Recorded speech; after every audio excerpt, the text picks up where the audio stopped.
Lord's test की हार में बहुत सारे रीजन थे दोस्तों, लेकिन उसमें एक सबसे बड़ा रीजन था करुण नायर। करुण नायर जो कि पिछले 3 मैचेस से एक सिंगल 50 नहीं बनाए हैं, और भारतीय टीम को जब जरूरत थी उनकी, तो वहां पे ना उनका क्लास और ना तो उनका अनुभव, दोनों काम नहीं आया। लॉर्ड्स टेस्ट की सेकेंड इनिंग में जब भारतीय टीम को करुण नायर की सबसे ज्यादा जरूरत थी, तो वहां पे करुण नायर 14 रन बनाकर एलबीडब्ल्यू का शिकार बनते हैं, बॉल को जज नहीं कर पाते। ये साफ तौर पर दर्शाता है दोस्तों कि करुण नायर से जितनी ज्यादा जरूरत थी भारतीय टीम को, वहां पर वो खरे नहीं उतरे हैं। करुण नायर से एक उम्मीद थी, करुण नायर से एक्सपेक्टेशंस थी। गंभीर ने साफ तौर पर प्रेस कॉन्फ्रेंस में कहा था कि करुण नायर एक एक्सपीरियंस खिलाड़ी है और इस खिलाड़ी को हम ज्यादा मौका देंगे। लेकिन अब और कितना मौका गौतम गंभीर करुण नायर को देंगे, ये बहुत बड़ा सवाल बनकर सामने आ रहा है। करुण नायर इस टेस्ट सीरीज में 6 इनिंग्स खेल चुके हैं दोस्तों। एवरेज 21 का है। रन की बात बाद में करूंगा, लेकिन सवाल अभी भी है कि एक सिंगल 50 के लिए तरस रहे हैं। और सबसे बड़ी प्रॉब्लम यह है कि सबसे ज्यादा एक्सपीरियंस्ड है, सीनियर खिलाड़ी हैं, फर्स्ट क्लास में रन्स पे रन्स बनाए हैं, लेकिन जब आज इतने सालों के बाद आपको इतनी बड़ी सरजमी पे अपने आप को प्रूव करने को मिला, तो आप वहां पर क्यों नहीं खरे उतर पा रहे हो।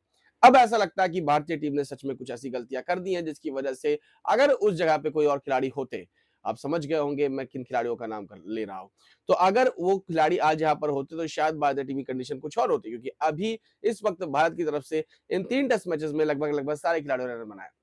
लेकिन सिर्फ एक खिलाड़ी है जो एक 50 के लिए तरस रहा है, और वो खिलाड़ी सिर्फ करुण नायर है दोस्तों। चाहे आप जायसवाल की बात कर ले, चाहे आप केएल राहुल की बात कर ले, चाहे शुभमन गिल की बात कर ले, चाहे ऋषभ पंत की बात कर ले, सारे खिलाड़ियों ने अपना इम्पैक्ट इस टेस्ट सीरीज में दिखाया है। लेकिन करुण नायर एकमात्र ऐसे खिलाड़ी है जो इस टेस्ट सीरीज में एक 50 रन बनाने के उनके लाले पड़ रहे हैं। रीजन है दोस्तों उनकी खराब बल्लेबाजी। उनको इंग्लैंड के खिलाड़ी डोमिनेट कर दे रहे हैं, उनको इंग्लैंड के खिलाड़ी जरा सा भी मौका नहीं दे रहे हैं, जिसकी वजह से वो रन बना पाए।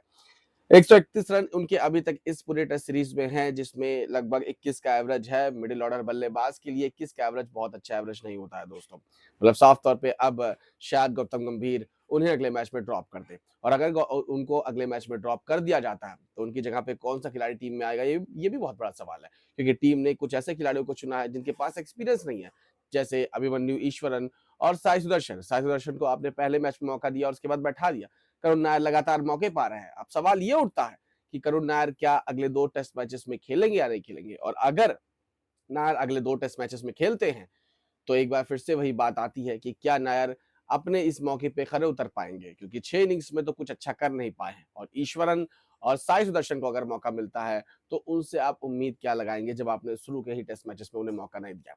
तो इस वक्त भारत की तरफ से ये बहुत बड़ी गलतियां हैं दोस्तों। और शायद श्रेयस अय्यर और सरफराज खान में से किसी एक को अगर इस टेस्ट सीरीज में मौका मिलता हो, या तो अगर इन दोनों को मौका मिलता, तो अगर कोई एक खिलाड़ी इसमें से फ्लॉप भी होता, तो दूसरा खड़े रहने के लिए तैयार था। लेकिन इस वक्त भारत के पास जो वन डाउन का रिप्लेसमेंट है, वो नहीं मिल पा रहा है, जो कि एक सवालिया निशान है। और इंग्लैंड जैसी सरजमी पे वन डाउन का बल्लेबाज बहुत इंपॉर्टेंट होता है, जहां पे करुण नायर बिल्कुल भी खरे नहीं उतर पा रहे हैं।